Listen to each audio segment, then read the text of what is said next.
Well, welcome to the Uncharted podcast. And today we have a very special guest. This young man is a former SGA president. He is the award winner of the Frederick Global Award, and he has been on a student president board of his new school, where he's at the U Miami. And he came from Miami-Dade as the SGA president, and then he went there as a transfer and then became the Senate. He's over the Senate of the transfer students, and he's been doing a lot of work. He's just this morning just got back from Israel, and he's not yet feeling the jet lag and all that. But I've had the opportunity to have a good conversation with him this morning, and get some insight on what it was like walking where Jesus walked, walking where over in the Middle East where we have a bunch of different problems in the society going on. We have with the United States, there's war here, war there, if possible, or people defending their land. And without further ado, today, thank you to Brother Paul Douillon for coming on the podcast. It's a pleasure to have you, sir. Thank you, Isaac. It's a pleasure to be here. Super, super excited.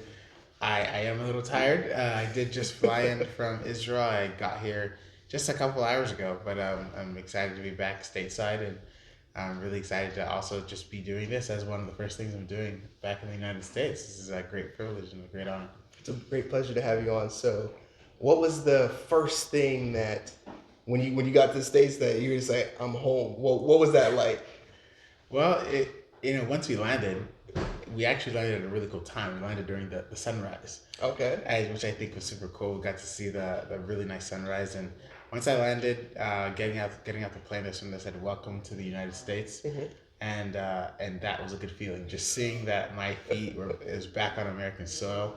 There's no other feeling like that. Whenever I go out of the country, I look forward to going back home, back to the United States.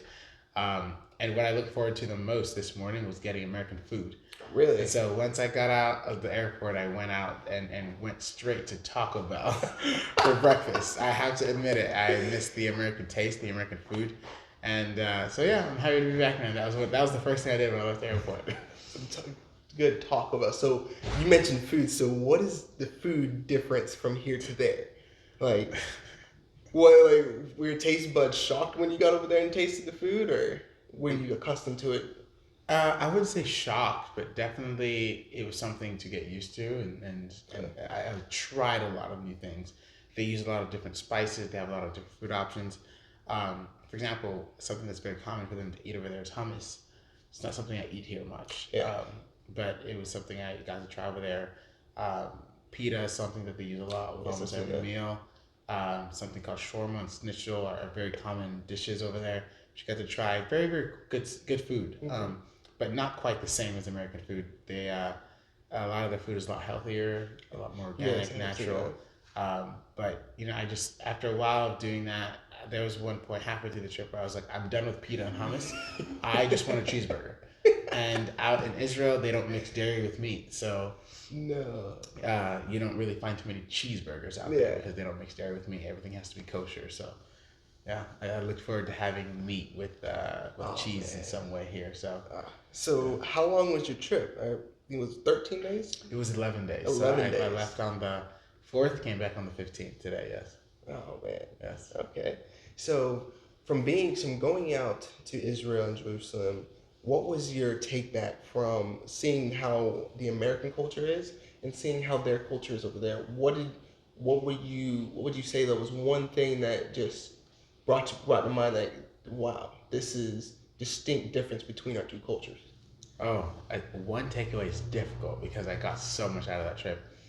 One of the last questions they asked us at our final debrief, where everybody got together and talked about the trip, they asked us is like, what is something you're taking home with you, like a suitcase, right? Mm-hmm. They described first. They said, what is a suitcase? Something you bring home. What is a trash bag? Something you're leaving there, and what is in your laundry? Something that you're still circling and dealing with, circling around in your mind, dealing with. And when I was describing my suitcase, I told them that I was coming home with a check bag, a carry-on, and a personal item, right? Because it's like I can't just say one thing that I'm coming home with. I'm coming home with so much. But I guess in one big takeaway, I guess the first would have to be how the concept of family is so important out there. So in the United States, I feel like we've lost so much of the importance of spending time with family, doing things with your Yes. family, um, taking time to stop whatever you're doing and just spend time with your family and friends and forget about the internet, forget about social media, and just spend some time. And something that's ingrained in Jewish culture is Shabbat, which is Sabbath. Okay. Yes. Every Friday, they stop everything they're doing and they spend time with family, spend time with friends. And Shabbat, those who observe it the way it should be, they don't use phones. A lot of them don't even drive. Wow. What they do is they just spend that evening. So it starts in the evening of that Friday and goes until the evening of Saturday, and they spend all those hours intentionally with their families, playing games in the home, eating, having a dinner, and it's ingrained into Jewish culture, whether you're religious or not. Those who observe Shabbat, that's something that's very, very common, and I feel like that's something we're losing in the United States is the concept of spending time with family, no matter what you're doing, just stopping and resting. Yes, I agree. Because they've taken the system, they had a family system, and they like separated to where the kids do whatever they want nowadays, and we have Thanksgiving, but where do you see the families? The only time, one time a year, the family comes together and say that's not sustainable. Right. To build a culture of loving each other, strengthening each other, so where when you're in doubt, where you need, I'm there with you. They said, I'm your family, I'm your blood, no matter what, we're going to go out there and we're going to tackle this together. Agreed. And that's something to do every week. Yes. Us, we do it once or twice a year. Exactly. But over there, it's a weekly thing. No matter what you're doing, where you are in the world, even if you're in a different country, they will stop what they're doing. And I guess in some cases, I have an exception where you can be on your phone if you're FaceTiming your family, right? That's incredible. Right. That's the exception. If you're spending that time with your family, then get on your phone and spend that time with your family on that night. If you're in a different country, if you're out of, if you're not in that general vicinity. So. And the dedication that you see, they don't waver on it. We say some people wishy-washy and everything, but no, they say they're disciplined. They stay every week. They go after it. And they say our family is number one. These materialistic things, they're nice and everything, but they can't bring you happiness because you're just filling a hole in that you have, the cars, houses, all this different stuff, but your family gives you true happiness that you go after. Right, agreed. Okay, so with that, it said how, I know we talked about we're Christians, and so the family aspect of that side, when you look at it, praying together, having that strength, how do you think that impacts the family culture? Because like for here, we have a lot of people to believe different beliefs, but the family aspect is gone. So when you have a family connection, you're tied. You can all talk, and you're not gonna try and hurt your family. You're just gonna talk and try to strengthen each other. How do you see that from how it's done in the U.S. as far as our belief system? Yeah, I think one of the reasons why the U.S. culture is broken is because we've lost the sense of the importance of family. The family teaches us so much about what life should be like. I think that's why God created the concept. I believe that family is the first institution God created. Yes. I mean, if you look at it, when you look at Genesis, God put man and woman together to create family, right? If you think about it, Jesus, when he came on earth, he didn't have him raised by a rabbi. He didn't have him raised by a priest. Yes. He didn't have him raised by someone who knew the Torah, who knew the word like the back of his hand. No. God placed his only begotten son, the wisest, the greatest man to ever walk the face of the earth. Where did he place him to be raised and nurtured? A family. Yes. And I think that shows us how important a family is. And because we've lost that concept, I think that's why the United States has become such a tough country, because that is where we find love. And that's also where we find God. I think children grow up understanding God because they understand their family. Their first God is their father, right? Exactly. Who provides. And when you understand family, you understand God. When you look at how your mother and your father provide for you, that's how you understand that God will provide for you as well. So the whole concept of life, the whole concept of God, religion, I believe all that stems from the basic concept of family. And I think that's why so many people are confused in this country, because we've lost so much when it comes regarding family. And I think that just goes on to every aspect of society and affects us in so many different ways. I agree.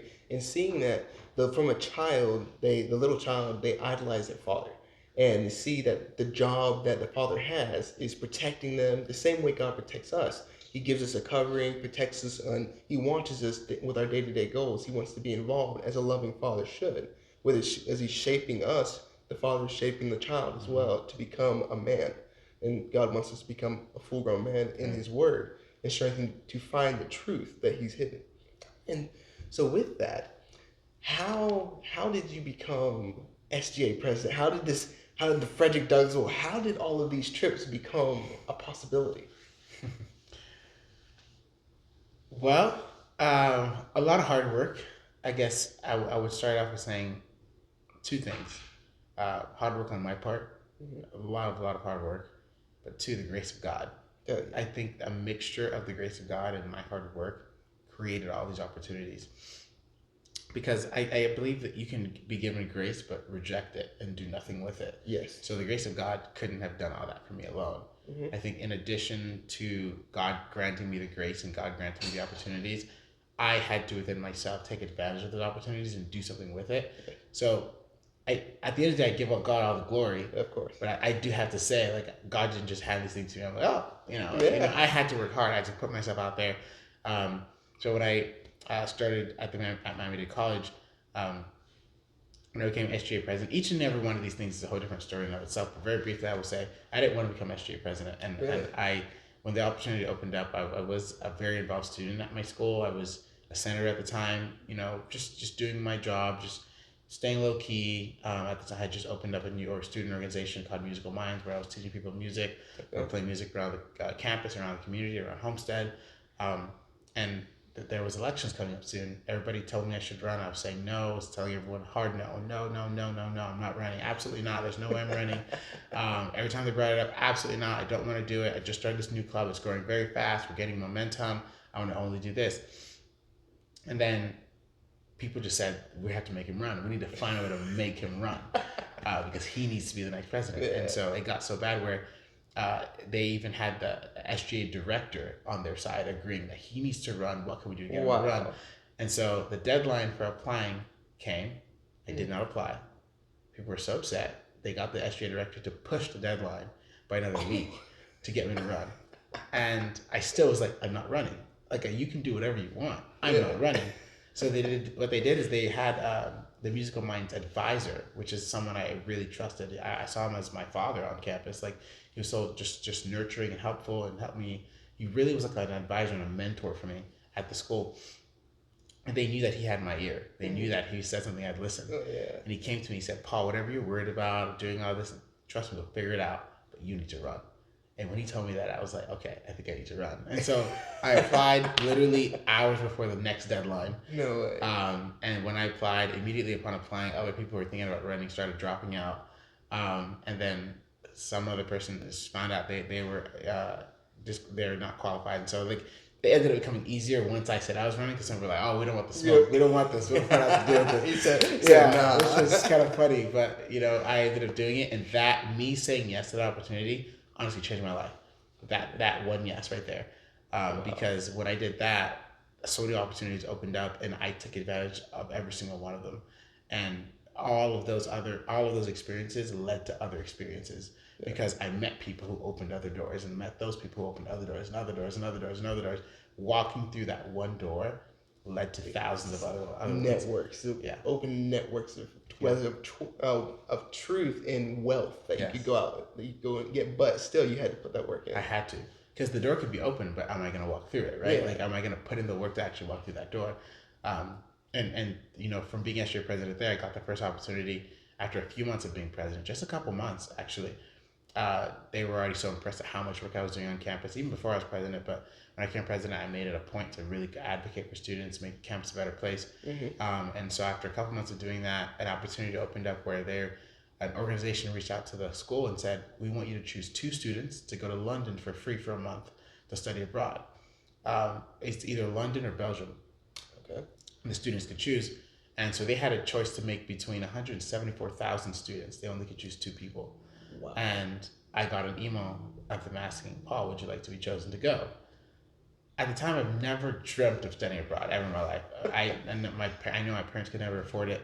I couldn't afford it. Like, it's not something I even dreamt of doing. Like, it's just not. You don't just dream of doing something that you should have said. Like, you don't think about it.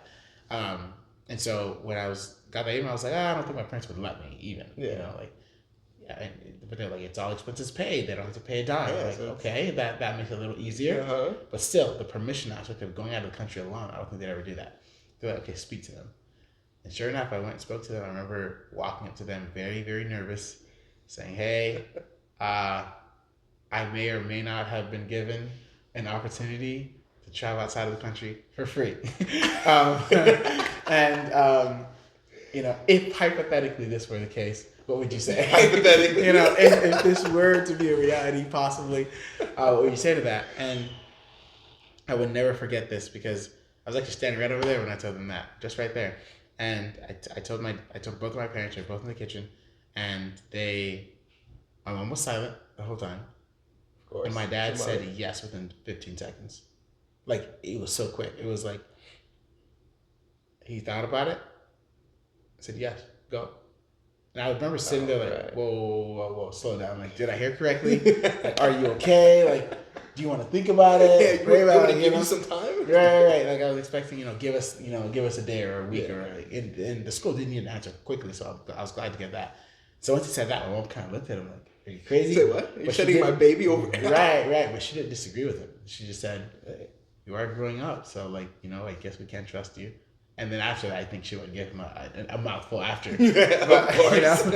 And I think she still does when I go out, whenever I travel. But, that it was that easy. I mean, wow. It was so shocking. And I had prayed before I went to them. And I said, God, if this is in your will, one, make sure that all the expenses are paid. Yes.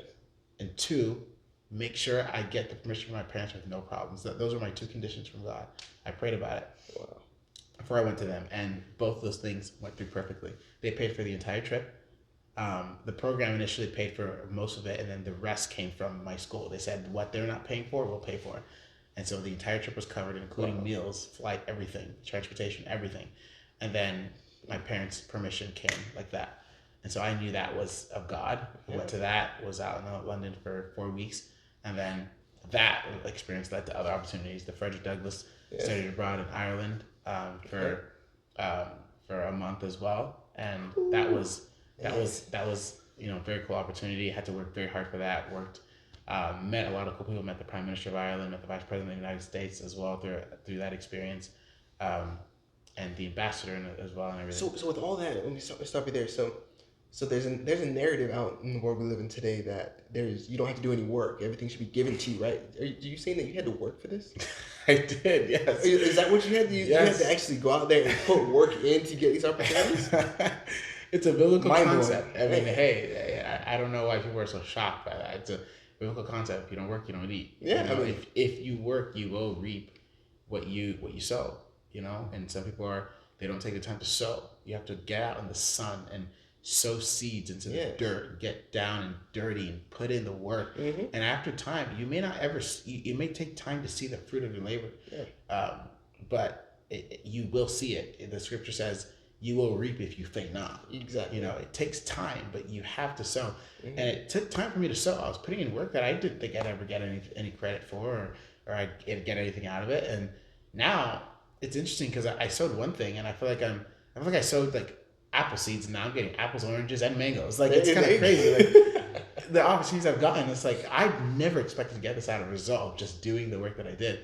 But yes, you just gotta work, bro. Of course, like that. It's a concept that the generation before us had, and they worked, bro. Yeah. They put out their parents, the generation before, they went out there and made it happen. Right. And then for our generation to say, well, no, we don't need. Can I have a handout, man? We've gotten lazy. Please. We've gotten lazy. And it's sad because, if anything, we should work harder than them because we have more opportunities than them. Exactly. Which is crazy. Like, they came here, especially in our case, our parents came here as immigrants and searching for a better life. Mm-hmm. So they put in the work to try to start getting momentum. But, like, if we worked as hard as they did, with the opportunities we have now, imagine how much farther we can bring our families. Exactly. Does that make sense? It does. Like they've brought us so far with the little they had. Imagine we work as hard as they did with all that we have today, with all the resources, things that we have access to, day in, day out, as passionately. Yes. I mean, just imagine where our families will be in 20 years.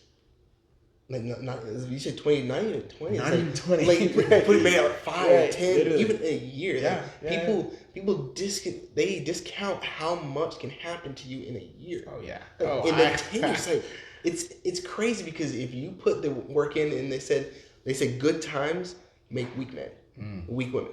Bad times make strong because they had to go through it. They said we're going this way. There's nothing going to stop us, and that's what our parents said. We're going here. We're going to give our kids a better life, and what are we going to do with it?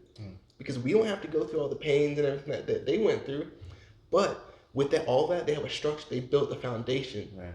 and now we just have to build our building on it. Agreed. And I don't think necessarily that good times have to make weak men. I think we can still we can remember the sacrifices of our parents and not allow our good times and our good situations to make us weak. We need to choose, however, to be strong. We have to. Yes. It's a choice. Exactly. Because if we're complacent and just let things flow, oh yeah, we'll get weak. We'll get complacent. We'll just get comfortable. But something a concept I've incorporated into my life, into my thinking, is to never allow myself to be comfortable. And also to always remember the sacrifices my parents have made. Like we have students and we have young people nowadays who complain about, oh, I have to go to school because my professor is annoying and I don't want to go to class. When our parents literally had to walk 5 hours every morning to go to school. You see what I'm saying? Like where they craved for just a good teacher to just tell them some knowledge and give them some knowledge and get an education.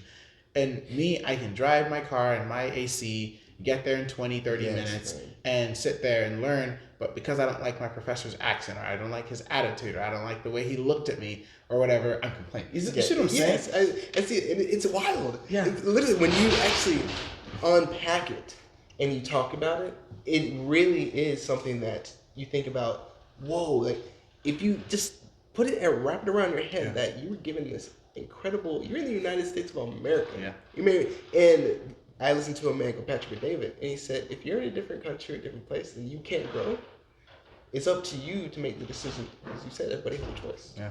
Everybody has an opportunity to go after what you want to go after. But as I watch some people, they're up at 3 o'clock in the morning, working. They go to work at 6 o'clock because they love what they're doing. They have a vision. They have a dream. And that's what you did. You had a vision of where you wanted, and that one yes, like that, changed everything. Yeah. And I will say, people see these opportunities. I post these highlights of my life on my Instagram. I post them on social media, and people are like, wow, super cool. My gosh, but how are you getting all those opportunities?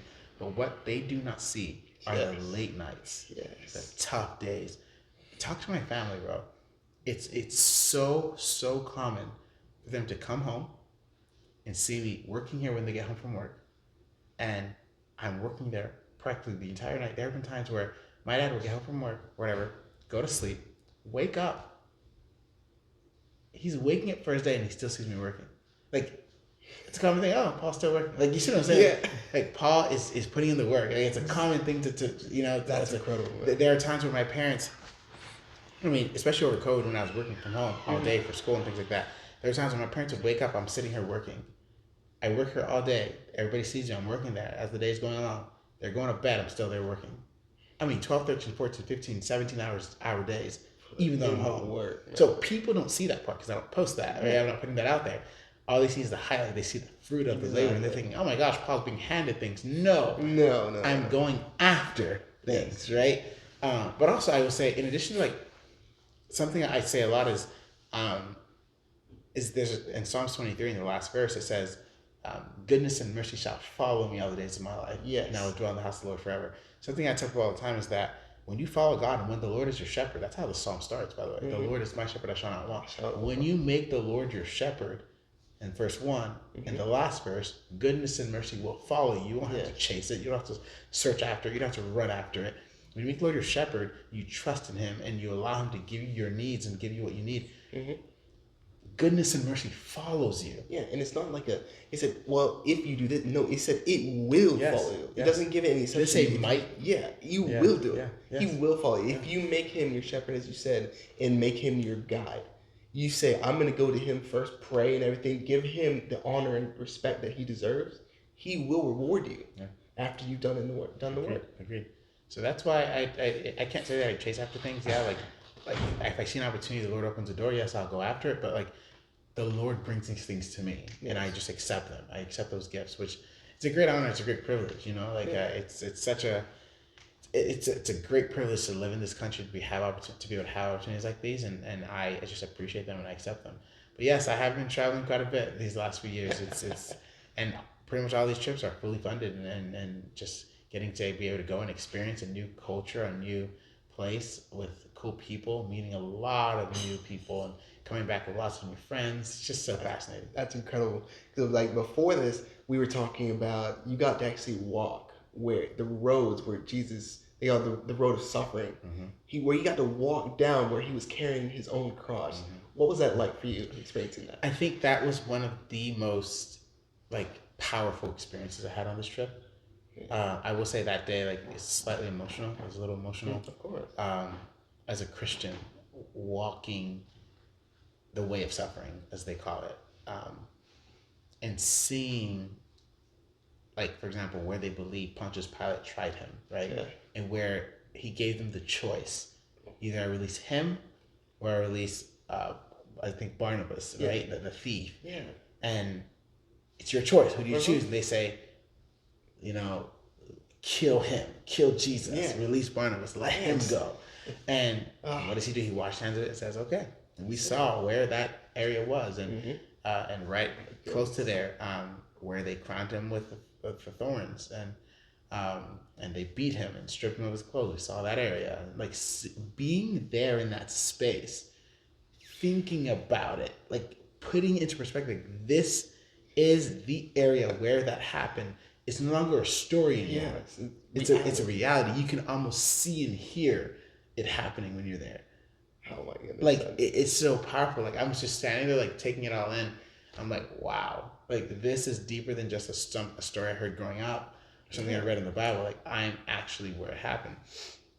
And so it was just so fascinating. I think this trip, of all the trips I've ever taken outside of the country, with my school or with whatever program, this definitely was the most impactful for sure, because it challenged so many aspects of my identity, especially as a Christian. Going into Jerusalem specifically, like, wow. You got to see and hear what it was like when you're walking down that street, all the noises, everything going on. It's real life. Yeah. It's like, it's not just, as you said, a story or anything like that, but you as a Christian, you take it, and this is a part of my identity of who my God is. He came down here. He didn't have to do that. Came down here, sacrificed, made himself like me, a man, and went through pain and suffering to give me an opportunity for an end goal. Yeah. And that's a wild thing, for that to be able to, a possibility for you to have that opportunity. He said he gave you a choice. He didn't say, well, you're gonna do this. No, he gave you a choice. Will you come serve me? Yeah. Or will you go after something else? Yeah, and I think that's one of the most powerful things God has given to human beings, which differentiates us from other beasts and other creatures, is that God gives us the choice to serve Him. Yes. And that's what differentiates us from other creatures, and that also differentiates us from angels, right? I believe angels do not have free will. They do what the Lord tells them to do, and they're just, they are made to do the Lord's will. That's just what they do. And then animals they move by instinct. However, the Lord made a certain creature in just a very unique way to be able to make choice, which is us as human beings. And I think that's so powerful. And people use that and become gods with it. They become proud and say, I'm going to do what I want to do. Instead of using that choice to serve God, they use it to do whatever else. But I think it's a powerful thing to be able to, say that I'm choosing to serve God, right? And I'm choosing to live a life that will be pleasing to my Maker, to my Creator. And there's a scripture that says, if you lift yourself up, He will bring you down. Oh, yes. He said, make yourself humble, make yourself abased, and He will raise you up. That's what you have done. You brought yourself down, you're humble. You said, I'm going to do in the shadows, to where while it's day and everything, I'm going to go out there and work. And at night, you're gonna go out there, you're gonna put more work in, and then when it's day again, you're gonna see the fruits of your labor, because you put in the work and you trusted Him. You had faith in Him that He was going to reward you. Right. You didn't know. You said that's what it said, but you didn't know if anything was gonna come of it. Yeah. Because you had an end goal, you saw the vision, but you said, well, what if it doesn't happen? Yeah. What if there's the question, what if I put in all this work and it doesn't happen? Well, what if you do? What if you do put in all the work and it does happen? Look, as you said, it's always a choice. Yeah. You weigh You toss your dice, and they lay where you make the decision by what you have. Yeah. And that was one thing. Work with what you have. Don't wait until the perfect time. Said, you just put your head down and went to work. Mm-hmm. You got different opportunities, no matter how small, no matter whatever. You went after them and said, this is my lane. Mm-hmm. I can be SGA president. I can be on the Senate. I can go to these different countries and be a representation of what I believe in, mm-hmm. of my family, of my culture, and went out there and attacked it. And it's not easy to do that. You know, like mm-hmm. every single time I've gone out of the country and done, you know, to be able to represent who I am as a person, it's been very difficult, and just, you know, in so many different ways, and also to be able to have the confidence and the steadfastness to be able to like say, this is who I am and I'm okay with that, yeah. and be comfortable with that. When people come against you too, say, no, I'm going to stand my ground. Yes, it's difficult, and it's something that not a lot of people are able to do. Mm-hmm. But I think with the grace of God and the power of God, it's something I've been able to do and show people that I'm not afraid and I'm not ashamed to be who I am. And they will purposely challenge you. Like, mm-hmm. it's something they're very intentional about. And they want to make you uncomfortable because you're different. They mm-hmm. want to show you that you're different, that you're the other. And, you know, it's something that's happened every single time. And but I think it's important that when we go into these spaces that we are showing them who we are, not in a prideful way, but we are doing it steadfastly, and we're immovable. Mm-hmm. I will say, literally last night, there was someone who was very, very challenging me as a person, due to my identity, and asking me some very difficult questions, questions that they knew would make me uncomfortable, that they knew others may not like the answers I would give, mm-hmm. seeing if I would be ashamed to give my answer. Yeah. And I will say I didn't want to have the conversation. Mm-hmm. Because I want to be liked by everybody. Exactly. At the same time, I felt a personal responsibility to be that person in that room, to say, I don't stand for that, right? Like, if I'm going to ask, I'm not going to shy away from that. Yeah. And what better place to do that than in Israel, right? Like, this is where it all started. The Lord literally got crucified on a cross, yes. got nails in his hands for this gospel. Then why am I going to shy away from, you know, saying what I believe in because I feel bad, or 3, 4, 5, 10 who may not like me? Like, at the end of the day, who cares? Like, you know, if the Lord accepts me, the Lord loves me, and the Lord is pleased by me for what I'm doing, that's all that matters. Who cares what men think? And that's what he said in the scripture. He said, they will hate you. He said, blessed are you if they hate you for my name's sake. Yes. Not for any reason, but for what I did, for the stand that you're taking in taking on my identity. They will hate you. They'll gnash your teeth. Mm-hmm. They'll stone you, bring all things, but they're gonna hate you for what you said, mm-hmm. because they know down in their heart that it's right. Yeah, and they like taking little things that you say mm-hmm. and twisting it. And this person was trying to do that last night. I'll be honest. And something I hate that we do in society nowadays is that we try to put labels over people and over things just to simplify things. Which is something I'm becoming a lot more annoyed about, and we explore that a lot on this trip as well.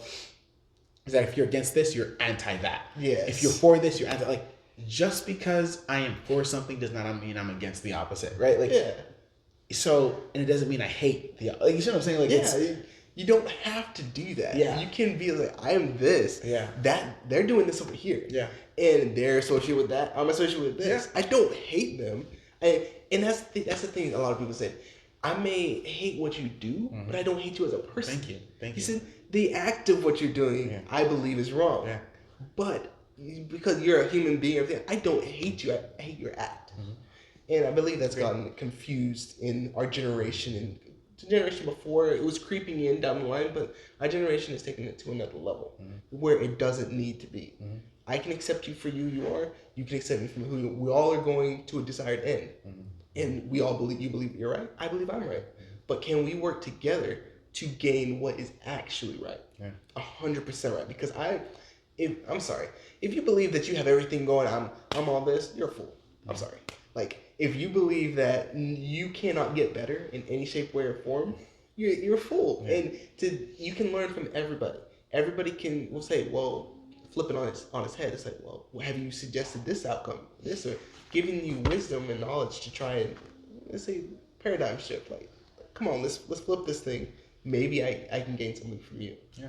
No, whenever you have a conversation, whether you agree or not, you what you want to get out of that is something like, even if it's knowledge. When I have a disagreement with somebody and I'm debating or arguing with them, I'm not trying to change their mind. That's not the goal. Yeah. For me personally, the goal is to get them to understand me Mm-hmm. and me to understand them. Yes. If you do that, you both walk away with something. Mm-hmm. Instead of fighting, throwing things here and there. I know I won't change your mind. You should know that you won't change mine. How about we both leave this conversation with something. Let that something be knowledge and a better understanding of each other. Yeah. Because at the end of the day, you won't change my mind, and I won't change yours. Let's at least leave this conversation with something to fall back on. And I think one thing that we're lacking nowadays is a lack of understanding. You said something earlier that's so true. Perspective is extremely important. And that's something that was kind of the main point of this trip. Mm-hmm. Is on this trip we explored different perspectives, right? And we're looking at the kind of the overarching theme of the trip was looking at the Israeli-Palestinian conflict and looking at the different perspectives on why each group thought they were right, right?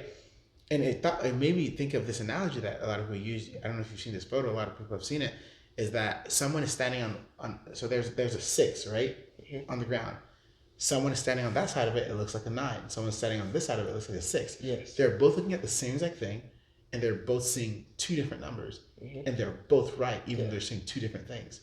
And so it's the perspective that matters.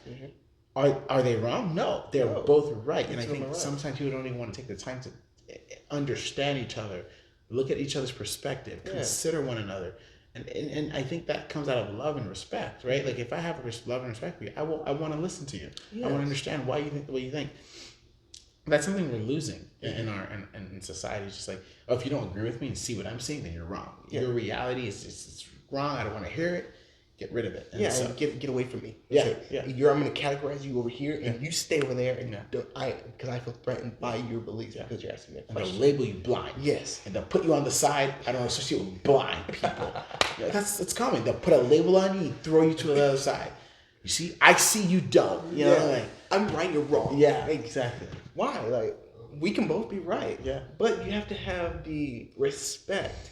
And one thing that you said is when you sit there and you talk back and forth, maybe, as you said, you're not going to change me, I'm not going to change you, but that's a foundation. We can build a relationship, and then maybe the next time we come together, we can grow together, and maybe I can convince you of something, you can convince me of something. Mm-hmm. But that's things like, going back to the family aspect, you have a relationship built, because if I come to you, and I'm saying this, you're saying that, we go back in each other, there's no relationship there. Mm-hmm. He said, so we have nothing to go off of, nothing like that, so over time, we're just gonna go and try and kill each other. Yeah. But if we build a relationship over time, putting back all those things that were wrong, the things that our ancestors did, people that we know did, and start anew, start something different, start a new path, and we can go to different heights, we can go to different places that we never thought were possible. Mm-hmm.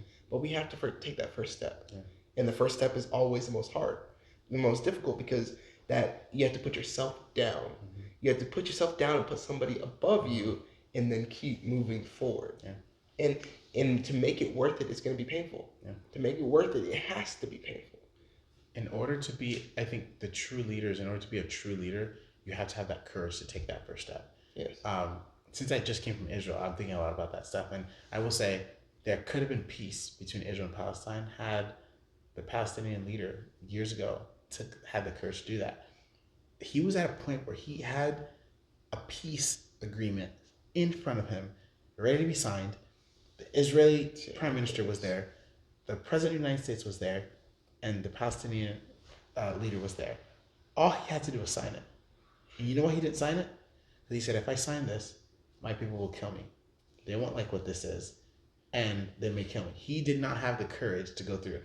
And as a result of him not signing that, hundreds and hundreds of thousands of people have died over these last few decades as a result of this conflict, and many more may die, unfortunately. But here we are. He did not have the courage to sign that because he was afraid for his life. But I think that's what differentiates, leaders from other people is that leaders have the courage to step out and do the bold thing, no matter what the cost is, because it is for the betterment of the people. It's for the betterment of the people. No matter what the result is, that they'll go through with it. So I think we need more leaders in our world, in our country, in our families to step up and do the right thing, no matter what the cost is, no matter what the loss is. And what better person can we learn from who's done that than Christ? Exactly. Right? He is that leader who came down on earth and he made the hard. He didn't care about the loss. He didn't care about him losing his life because he knew that this is what humanity needed. This was his goal. This was his purpose. And he laid down his life. He gave it all. He left everything. And he saw that there were so many that though this little bit of people were going to hate him, he knew that there was thousands and tens of thousands that were sons that he was going to and daughters he was going to bring to Christ with that one action that he did. And with going back, he said he is the number one. He can bring us to perfection. That is our goal. And he said with everything that we do, giving him praise, going back to him and saying, "Thank you, Lord, for the opportunity." Because a lot of people don't have the opportunity, or they won't accept it, as you said. But he said with that piece right now, I'm reading a book called "Leaders Eat Last." And he said we can look at the life of Christ. He said he said some people were coming to him to wash his feet. He said, "No, let me wash your feet. Let me put my burdens down and serve you." The one that had so much power. But he said, "No, I'm going to go down and be a true leader." If you watch somebody that's a true leader, they're going to put the people before them. They're going to put their friends before them because they understand that the leader is the watchman. He's in the back. He's watching, looking around, taking care of everybody. And he is the last. He takes all the front. He takes all the knives, the scars, and everything for everybody. But he has that responsibility, and he deserves to be rewarded at the highest level because he was, as you said, bold enough to take that first step. Okay.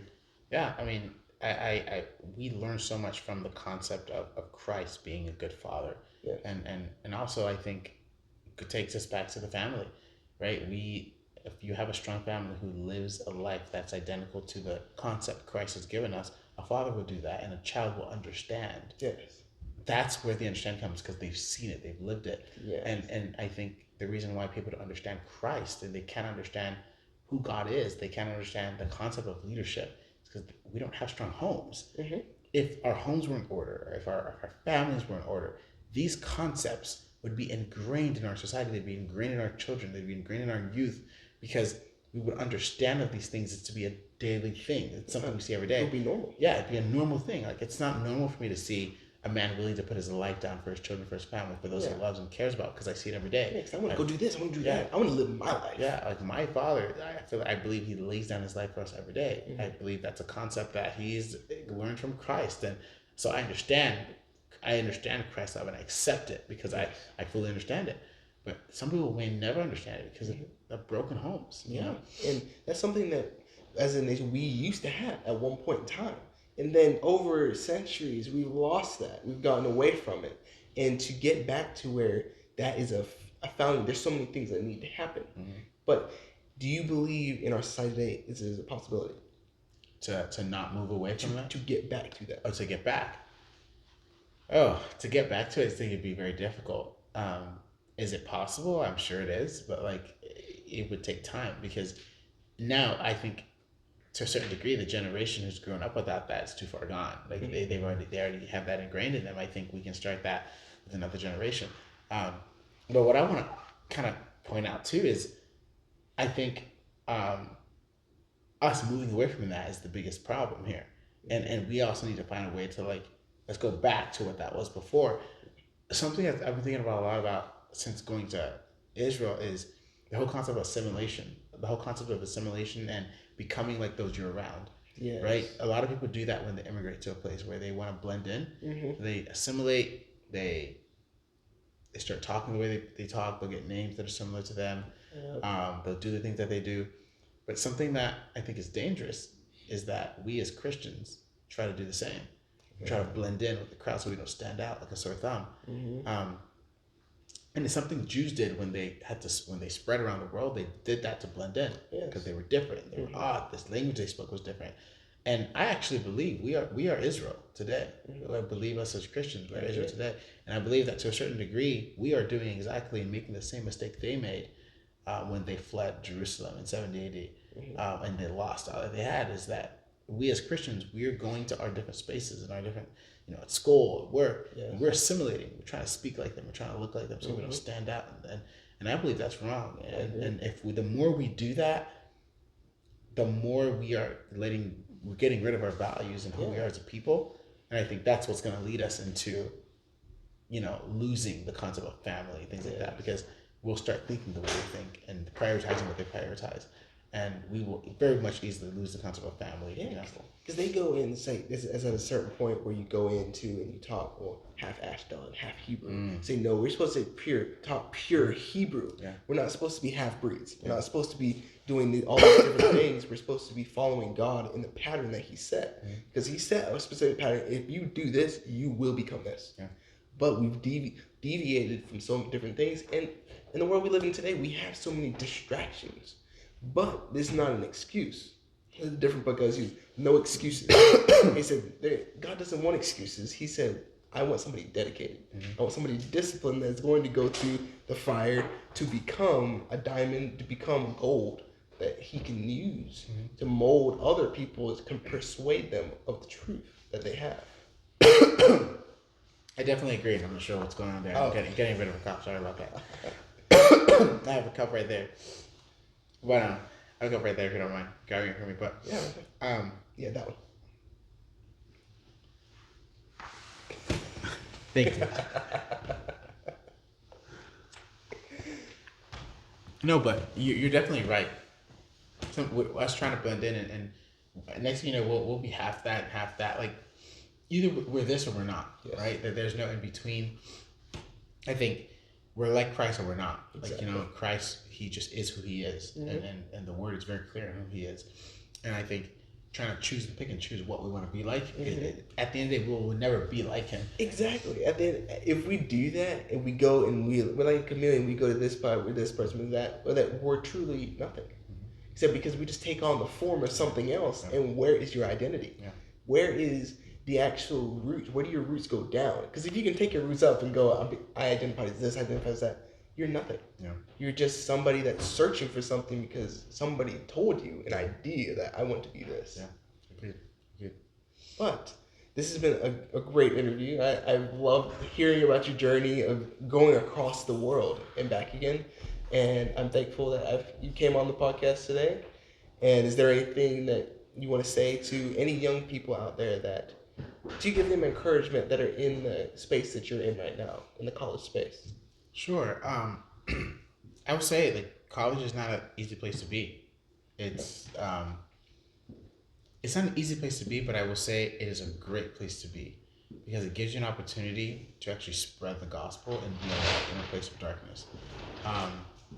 And it's just an opportunity. So college is what you make of it. You can make it a terrible place where you do all the things that you're not supposed to do, or you can make it a place where you actually are a light in a place of darkness. Like college is all about opportunities. Yes. And you make of what these opportunities you want of it. Like literally you just make of it what you like.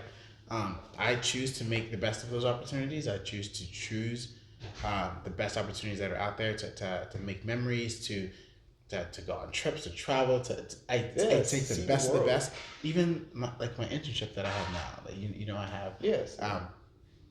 Was through a college, through my college. I got an email from a professor. I was like, "Hey, I think you should be interested in this," and boom, college is all about having opportunities and having access to networks all around the world, right?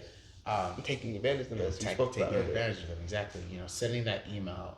So really, if I have to give any advice, it's really be intentional with the opportunities you search out for, because there are opportunities to do good, and there are opportunities to do well, to do evil, right? Yes. There are opportunities to do good and evil, and it's your choice. At the end of the day, the Lord gave us the power of choice, and I would just encourage you, take advantage of those good opportunities out there because they can really change your life, and they can change the lives of those around you.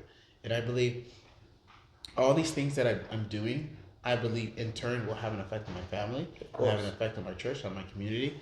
And I can't say exactly why the Lord is allowing me to have these experiences, but I believe it's for a reason.